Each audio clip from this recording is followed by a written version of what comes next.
कसं काय मंडळी, बरे आहात ना? आज आहे ब्लॉगचा पहिला दिवस. पहिल्या दिवशी निघालो आम्ही निजामाबादला जायचं कारण म्हणजे भावाला घ्यायची होती थ्री व्हीलर घेण्यासाठी आम्ही 2 गाड्या घेऊन 4 जण निघालो निजामाबादला जाताना वाटेतच गोदावरी नदीचं दर्शन झालं. त्यानंतर आमचे दोन्ही भाऊ बसले आम्हाला सोडून जेवायला बसल्यामुळे आमच्या छोट्या भावाला आला राग.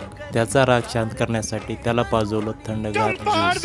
भावाचा राग शांत झाल्यानंतर पेमेंट केलं निघालं थेट आम्ही निजामाबादला आल्यानंतर या गाडी टाइम बघितला. टाइम काय समजला नाही. नंतर जाऊ दे म्हणून ज्या कामासाठी आले ते काम करून घ्यावे म्हणून भाऊसाठी थ्री व्हीलर बघितली. थ्री व्हीलर काय आम्हाला काय आवडली नाही. पुन्हा आमच्या छोट्या भावाला आला खूप राग. त्याचा राग शांत करण्यासाठी पोटभर जेवण झाल्यानंतर आता आली बिल द्यायची वेळ. बिल देताना छोट्या भावाच्या चेहऱ्यावर वेगळ्याच प्रकारचे हसू होतं.